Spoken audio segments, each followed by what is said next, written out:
del mejor caballero del norte, quien frustrado se preguntaba si había sido derrotado por esa basura de humano. Ensangrentado y sin fuerzas, rodeado de llamas, escuchaba como alguien le decía que había puesto mucho esfuerzo en preparar esa trampa. La voz pertenecía a la imponente figura de un caballero que llevaba un hacha. Furioso, el caballero le preguntó al de la armadura si era Gisla y que quería decir con trampa. También exigió saber si conocía sus planes de antemano. El caballero afirmó con calma, añadiendo que no era lo único que sabía, también estaba al tanto de cuántos eran, quiénes eran los espías y quién le había brindado refuerzos. Él lo sabía todo desde el principio. El viejo no lo podía creer, ya que siempre había sido un as oculto. Eufórico, iba a protestar, pero la patada le cerró la boca. Quitándose la máscara, el protagonista le dice que intente invadir cuantas veces quiera, que aún así él será quien gane la guerra la próxima vez y la siguiente, después de esa y de todas las que vengan. Eso es porque ya tiene todos los planes. Un año antes de todo lo que acabamos de ver, en el reino de Lutania, cerca de la finca Perdón, el protagonista despertó agitado, con el pulso acelerado. Llevó una mano a su cuello intentando procesar lo sucedido. Por un momento permaneció inmóvil y al sentir su propia respiración, una sola pregunta cruzó por su mente. Estoy vivo, pero eso no podía ser. Él antes estaba en una batalla, había perdido su espada y ya no tenía fuerzas. También fue gravemente herido por su adversario, quien burlonamente le decía que así terminaría Gisla Imperium, el rey mercenario y uno de los 7 hombres más fuertes del continente, dando fin a la guerra. Este enemigo era Indun, también uno de los 7 más fuertes del continente, quien llevaba el título de noble caballero. Indun le preguntó sus últimas palabras al protagonista, pero este respondió que no tenía ninguna y que era una pena no haber podido cumplir su venganza. Luego le deseó la muerte a Indun, quien lo llamó arrogante y comentó que no esperaba que fuera el hijo mayor de la familia Perdón. Indun también sabía que el protagonista había dejado a su familia tras la muerte de su hermana. Esas palabras llamaron la atención de Gisla, quien le preguntó cómo sabía eso si él era de un reino diferente. Pero el hombre, con arrogancia, le respondió que lo sabía porque se esforzó en localizarlo hace un tiempo.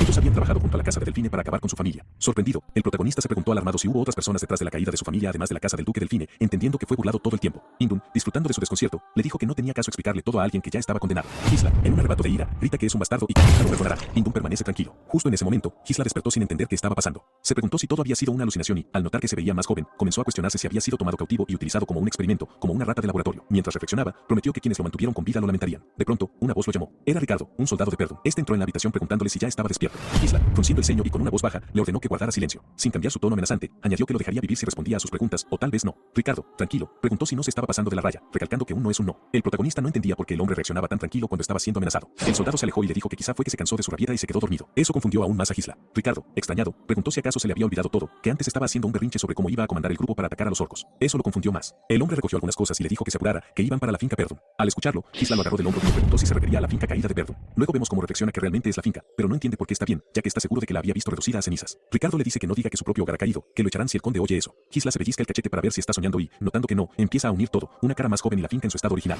Eso lo hace preguntarse si viajó al pasado, recordando que en el pasado estaba resentido con su hogar, que la inmadurez nacida de sentirse inferior le trajo muchos problemas. A medida que pasaba el tiempo, más gente de la casa lo evitaba. No pudo soportar las críticas y se escapó de la casa. Varios años después de eso, se convirtió en mercenario, sobrevivió a innumerables batallas, desarrolló sus habilidades y se hizo un nombre. Luego volvió al condado de Perdón para compensar sus errores del pasado, pero su hogar ya había sido reducido a polvo. Cuando regresó, lo perdió todo, pero ahora todo está frente a él. Toda la gente que apreció todavía está viva. Está feliz por eso, incluso quiere cantar una canción de alegría, pero sabe que es demasiado pronto para alegrarse. Mirando a Ricardo, recuerda que estaban allí para atacar a los orcos, y ese es un día que no puede olvidar. Es el día en que la mayoría de la gente del escuadrón de asalto morirá, ya que en su vida pasada había seguido al escuadrón de asalto de orcos en un intento de hacerse un nombre. En ese momento, el informe había dicho que solo había 3 orcos, por lo que pensó que sería bastante fácil para alguien como él, que no tenía experiencia comandando un escuadrón. Pero cuando llegaron al lugar, había más de 20 orcos y casi todos los soldados terminaron muriendo porque él había sido terco y quiso comandar el escuadrón. Ahora, en su segunda oportunidad, también quiere tomar el mando y todo debería ser diferente, pero el problema es si los soldados confiarán en él. Mientras está pensando en eso, el puesto de vigilancia sale volando y cae enfrente de ellos. Los soldados gritan que los orcos ya llegaron. Sorprendido, se pregunta si antes habían llegado así de rápido. Estos orcos están derrotando fácilmente a los soldados. Alguien gritó que se formaran, ordenando que no cundiera el pánico y que adoptaran una formación defensiva. Era el comandante del escuadrón de asalto, Scan, de los ataques de un orco. Preocupado, pensó que lo sabían. Habían atacado en el peor momento y, para empeorar las cosas, eran muchos más orcos de los que les habían informado. A ese paso, todo acabaría en desastre. Escucha que alguien lo llama y lo alerta sobre algo detrás de él.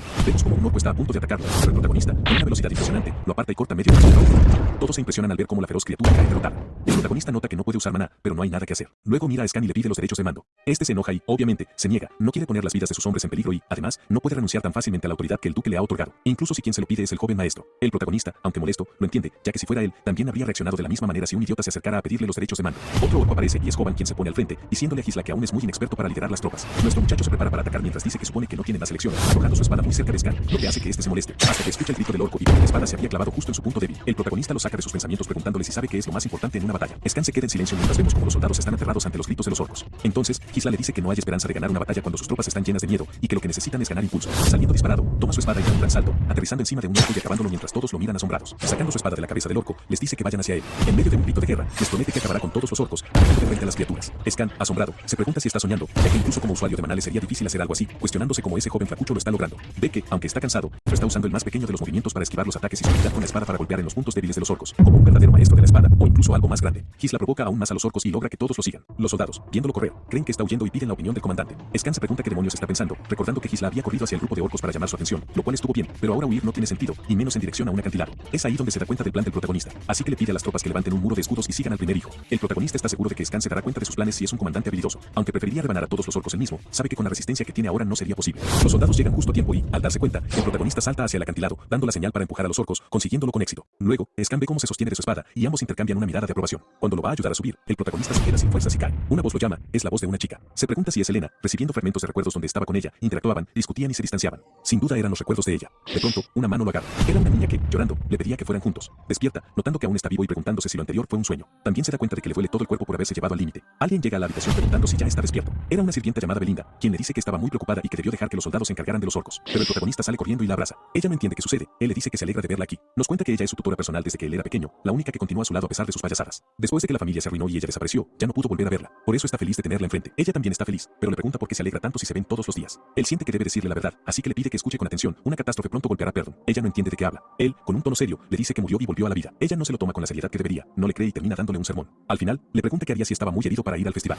El protagonista pregunta a qué se refiere con festival. Ella le recuerda que su hermana había estado esperando ese día para ir con él y que además sería una buena oportunidad para reconciliarse. Él recuerda que para esa época del año hacían un festival y que en su vida pasada no pudo disfrutarlo debido a sus experiencias traumáticas. Le pregunta a Belinda cuánto tiempo falta para el festival. Ella responde que aproximadamente una semana. Él asiente en silencio, sumido en sus pensamientos, mientras alguien más se acerca al lugar. Su mente retrocede al día que marcó su vida para siempre, un recuerdo que lo perseguía sin descanso. Recordaba el rostro de Elena, sus ojos suplicantes mientras le decía por favor, ven conmigo. Una semana después, Elena moriría. Al ver que quien entra es Elena, también la abraza con fuerza. Las chicas se sorprenden, pero él solo dice que la extrañó. Elena se lo quita de encima, diciéndole que la está asustando, y lo manda a volar, lo que hace que el protagonista se pregunte cómo es que tiene tanta fuerza. Ella está enojada con él. Obviamente, él no recuerda bien, pero básicamente fue un patán como solía ser en ese entonces. Se disculpa, lo que provoca aún más sorpresa en las chicas, quienes le preguntan si los orcos lo golpearon muy fuerte. Él se enoja, y cuando intenta decir que fue él quien atrapó a los orcos, los dolores musculares aparecen. Su hermana se burla más, y al verla sonreír, siente alivio de que todos sigan siendo como los recuerda, preguntándose por qué en el pasado perdió tanto tiempo en cosas inútiles. En el festival que se realizará la semana siguiente, en su vida pasada, había rechazado la oferta de Elena para ir juntos, poniendo como excusa los eventos del escuadrón de asalto. Esa fue la última vez que la vio. Después de eso, su cuerpo fue encontrado destrozado junto con sus guardaespaldas. Ese recuerdo lo llena de enojo. Él debió haber estado con ella. Alguien toca la puerta. Eran Jamal y Philip, los guardaespaldas de Elena, quienes la buscaban para que fuera a trabajar, ya que la familia estaba corta de personal. His no tenía ni idea de esto, pues antes no le daba importancia a nada. Esta vez se ofrece para ayudar, causando aún más asombro entre las chicas. Una vez en el lugar donde se realiza la preparación para el festival, todos los trabajadores se sienten incómodos con la presencia del protagonista. Elena intenta echarlo. Mientras eso sucede, él recuerda que en su vida pasada Elena fue encontrada cerca de los barrios bajos, lejos del recinto del festival. Alguien debió haberla llamado o trasladado a la fuerza. Para evitarlo, necesita primero conocer los entresijos del castillo. Un caballero lo saca de sus pensamientos. Se llama Fergus, quien estaba preocupado al enterarse de lo sucedido con los orcos. Elena aprovecha para pedirle a Fergus que se lleve al protagonista. Sin más opción, decide retirarse e ir a entrenar. Fergus se sorprende cuando His le pide que lo lleve al campo de entrenamiento, llevándolo a un lugar que sorprendentemente estaba en buen estado. Esto se debía a que el viejo siempre tuvo la esperanza de que el protagonista fuera a entrenar. Esas palabras hacen que His reflexione. Siempre trató a todos a su alrededor como si fueran enemigos, pero en realidad solo era un ciego. Se dice a sí mismo que tiene apenas una semana. Recuerda que en el pasado se reveló que quien estaba detrás de la muerte de Elena era un señor de un territorio vecino, y debido a ello Perdon se vio envuelto en una guerra que llevó a su caída. El incidente de Elena fue esencialmente el punto de partida de la caída de la casa, así que eso significa que él tiene que poner las cosas en orden desde allí. En todo caso, ahora lo primero que debe hacer es conseguir un mejor físico, pero debido a que no tiene mucho tiempo se concentrará en controlar el maná. Mientras medita, nos cuenta que el maná es un recurso natural que permite a los humanos superar sus límites. La mayoría dice que notar y absorber el maná es la parte más difícil, pero él pudo hacerlo incluso en el caótico campo de batalla. Lo que tiene que hacer es conectar las partículas de maná que flotan en el aire y enrollarlas como si estuviera girando un carrete. Para alguien como él, que ha vivido miles o quizás decenas de miles de batallas, crear un núcleo de maná es pan comido. Pero si se tratara solo de eso, no habría sido parte de los 7 más fuertes del continente. Su verdadero logro fue gracias a un método que aprendió de un libro medio quemado que recogió. Usando el núcleo de maná natural de los humanos, pudo crear un segundo núcleo, e incluso un tercero, formando una malla conectada de múltiples núcleos para generar una fuerza explosiva. Sangra por el esfuerzo y se da cuenta de que su límite actual es de 3 núcleos, ya que en su vida pasada pudo llegar a 5. Este método le permite crear una fuerza explosiva en poco tiempo, pero también consume una cantidad extremadamente grande de maná. Esa fue la razón principal por la que perdió contra Idon en su vida pasada. Ese desgraciado llevó toda una orden de caballeros y luego luchó contra él cuando ya se había quedado sin maná. Sin embargo, sabe que, si hubiera sido una pelea justa, habría ganado. Crear y conectar núcleos es inherentemente una técnica inestable, pero suficiente por ahora, ya que tiene un cuerpo joven y mucho tiempo para mejorar. Esta vez, tendrá la cabeza de Idon, y también la de esos bastardos que ayudaron a destruir la casa del Vime. Una semana después, el día del festival, His se organiza y se presenta, lo que sorprende a su hermana. Conversan un rato, ella le dice unas cuantas verdades que le duelen, aunque tiene toda la razón. Aún así, se muestra feliz por el cambio que él ha tenido, diciéndole que parece que el antiguo él ha vuelto. El protagonista la mira y reflexiona, recordando algo que comprendió en la semana pasada, que debido a que sus acciones han cambiado, también el futuro y la forma en que los demás lo reciben están empezando a cambiar lentamente. Belinda, por su parte, les dice a los escoltas de Elena que estén atentos al protagonista para asegurarse de que no cause problemas, ya que no pueden permitirse incidentes con tantos visitantes. Mientras tanto, His sigue pensando que aunque el flujo general de los eventos puede ser el mismo, es difícil medir el impacto de sus acciones en los pequeños detalles, y que su trabajo ahora es hacer buen uso de la información del futuro, respondiendo de manera efectiva a cada situación. Por ahora, sus preparativos están completos. Durante el festival, aunque alerta, acompaña a Elena, quien se está divirtiendo, aunque le parece un poco aburrido que todo sea igual que en años anteriores. Por su parte, el protagonista está pensando que el festival casi termina y no ha sucedido nada, preguntándose si será porque él está acompañando a Elena. Está en esos pensamientos cuando un soldado se acerca y le pregunta a la chica si quiere ver otras áreas del festival. Este era un soldado y Elena acepta ir con él. His frunce el ceño y, con una mirada severa, ve quiénes son los traidores de la casa. Los caballeros de Elena, Jamal y Philip, eran los caballeros de más confianza en el feudo, pues habían protegido a Elena desde niña. Se sabía que fueron asesinados mientras la protegían, o al menos eso supo el protagonista en su vida pasada. Pero ahora los identificaba. Ellos eran los traidores del feudo. Llegan al lugar, pero estaba vacío, no había nadie. Elena se muestra molesta por esto y Jamal intenta persuadirla para que espere a los que supuestamente iban a hacer una presentación allí. Por otro lado, el protagonista ha notado que, aunque parece solo una calle abandonada, hay obstáculos que bloquean la ruta de escape, lo que indica que hicieron preparativos por adelantado.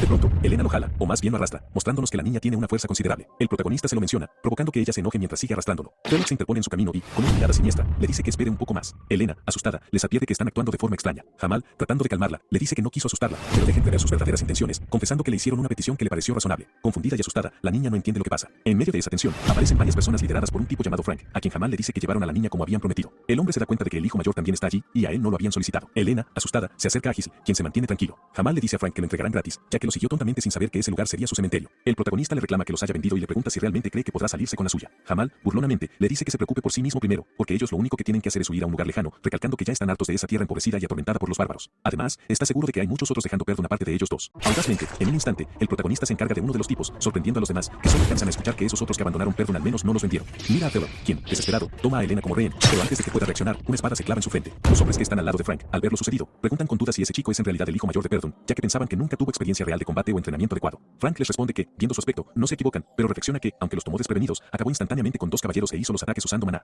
Elena, aterrada, le pregunta a Giselle qué está pasando. Él se queda en silencio y, para protegerla, la golpea diciéndole que descanse un poco. Luego mira a los enemigos restantes, quienes, lejos de molestarse, le agradecen por hacer el trabajo sucio de eliminar a los dos traidores mientras se acercan con tranquilidad. Frank pregunta si ha estado ocultando sus verdaderas habilidades. Giselle toma su espada y le responde con otra pregunta que te importa pensando que sus adversarios son tres y que los dos de los lados no representan problema, pero el del medio exuda una cantidad de maná a un nivel diferente. Tiene que terminar con todos rápidamente y lo vemos crear unos hilos de maná. Se dirige a Frank y le pregunta de quién fue la petición, pero Frank, con calma, responde que no es necesario que un muerto lo sepa.